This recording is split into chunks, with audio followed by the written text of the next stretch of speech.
নমস্কার, আমি সুদীপ্তা আবারও চলে এসেছি নতুন একটি ভিডিও নিয়ে। সকালে ঘুম থেকে উঠে ফ্রেশ হয়ে চলে গেছিলাম রান্নাঘরে চা বানাতে।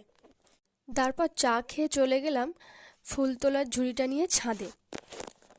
আজ সকাল থেকেই বৃষ্টি হচ্ছে।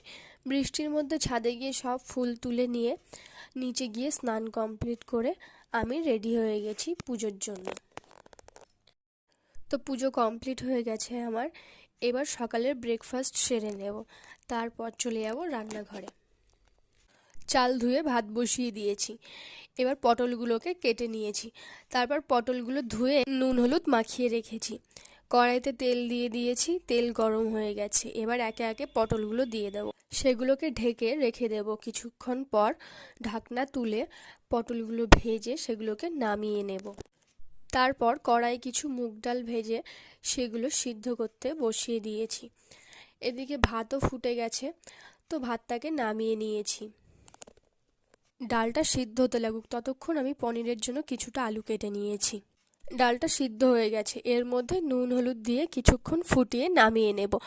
তারপর কড়াইতে তেল গরম হয়ে গেলে তেজপাতা, শুকনো লঙ্কা এবং পাঁচফোড়ন দিয়ে নেড়ে চেড়ে তার মধ্যে কিছুটা আদা বাটা দিয়ে দেব।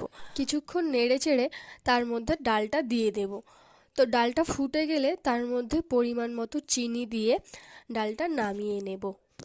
কড়াইতে তেল গরম হলে তার মধ্যে একে একে পনিরগুলোকে দিয়ে দিয়েছি। সেগুলোকে লাল লাল করে ভেজে নিয়ে গরম জলের মধ্যে রেখে দিয়েছি কিছুক্ষণ। গরম জলে পনির রেখে দিলে নরম হয়। কড়াইতে তেল দিয়ে আলুগুলোকে ভেজে নিয়েছি লাল লাল করে। তারপর পনিরগুলোকে জল থেকে তুলে আলুর সঙ্গে রেখে দিয়েছি। কড়াইতে তেল দিয়ে শুকনো লঙ্কা, তেজপাতা, গোটা জিরে দিয়ে নেড়ে চেড়ে তার মধ্যে কাঁচা লঙ্কা আর আদা বাটা দিয়ে একটু নেড়ে চেড়ে তার মধ্যে পনির আর আলুটা দিয়ে দিয়েছি। তারপর পরিমাণ মতো নুন, হলুদ গুঁড়ো, জিরের গুঁড়ো, ধনের গুঁড়ো এবং সামান্য একটু লঙ্কার গুঁড়ো দিয়ে ভালো করে কষিয়ে তারপর ভাজা পনিরগুলো যে গরম জলে ভিজিয়ে রেখেছিলাম সেই জলটা তরকারির মধ্যে দিয়ে দিলাম। তো তরকারিটা ফুটে গেলে গরম মশলা দিয়ে নামিয়ে নিয়েছি। তো এই ছিল আজ দুপুরের মেনু। ভিডিওটি ভালো লাগলে অবশ্যই চ্যানেলটিকে সাবস্ক্রাইব করবেন এবং লাইক, কমেন্ট, শেয়ার করবেন। তো আমার রান্নাবান্না সব কমপ্লিট। এবার দুপুরের লাঞ্চ সেরে নেব। দেখা হবে নেক্সট ভিডিওতে। সবাই ভালো থাকবেন, সুস্থ থাকবেন।